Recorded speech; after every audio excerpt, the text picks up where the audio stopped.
Spring is busy, busy, and full of new life everywhere you look. Our plant babies, puppies, and chickens are all hanging out in the backyard these days.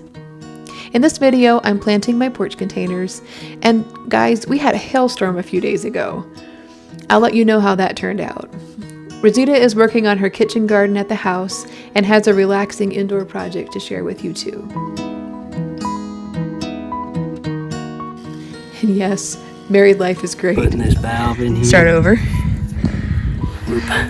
Bossy. Last Saturday, we spent most of the day setting up our irrigation system. We will share a simple how-to video soon in case there are more of you that want an easier life this summer. That night, as we were getting ready to head to church, a hailstorm blew in.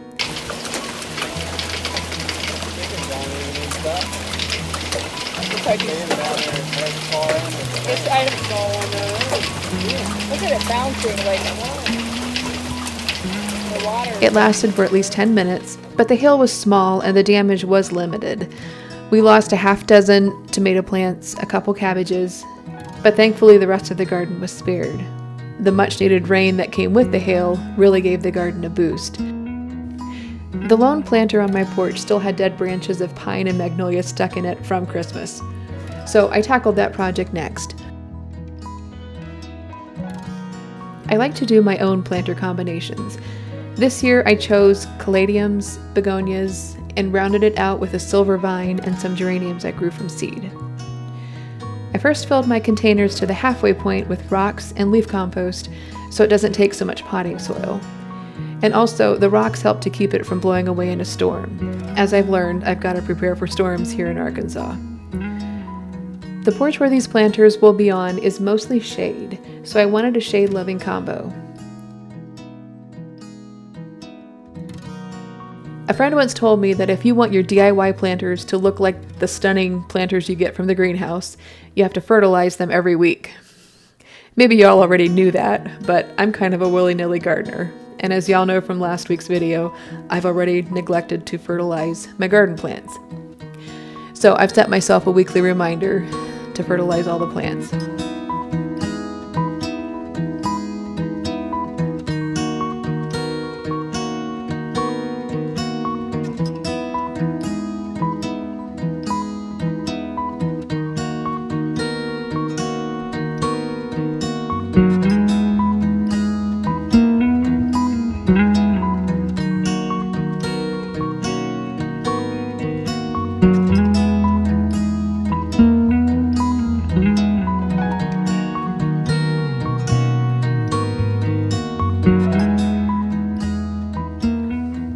It's good to leave a little room, a little headspace in your containers and not fill them completely to the top with potting mix.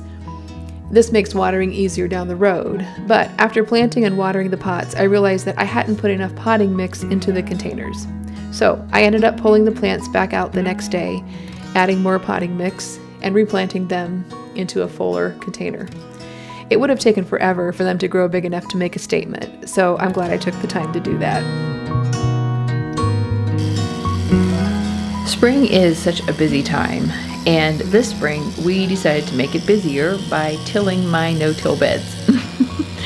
I know, we're going with Plan B. I'm not going to go into the details here, but we may be able to make a video about that soon, and we can fill you in on some of those details. I don't love it, but it is what we had to do. Our house is about 5 minutes from our garden, and so I decided that some of my veggies, like my lettuce, a few of my tomatoes, all of my herbs, I'd like to plant here at the house.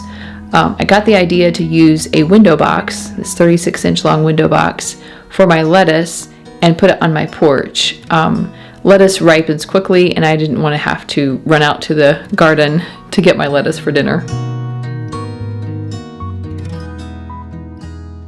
I've been trying to use more soil blocks this year.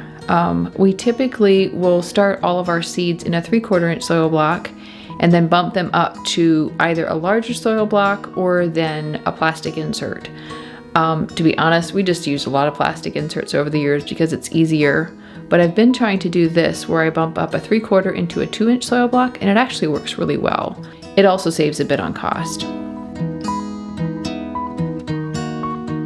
Sometimes when you're in a very busy season of life, it can be good to just take a few moments and do something you really enjoy. As a creative person, I think it is easy to get bogged down in the to-do list. And especially in the spring, I think it's easy to start feeling like a machine. You know, you get up, you work hard, and you sleep.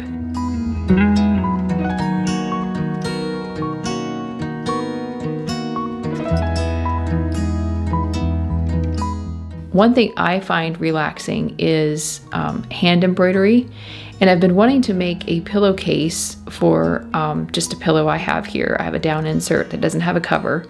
I had some linen laying around here that I wanted to use, and so I decided to do some hand embroidery on the linen and make a pillow cover out of it.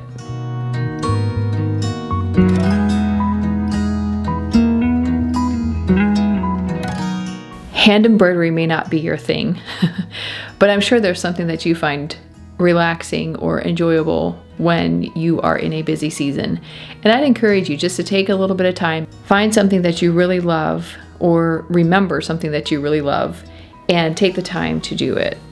It could be something as simple as getting back into sourdough bread, maybe painting something, a picture, maybe painting a wall, changing up the colors in your living room or your bedroom or somewhere. Maybe it's going to a greenhouse and looking at all the new plants and picking up a couple to bring home.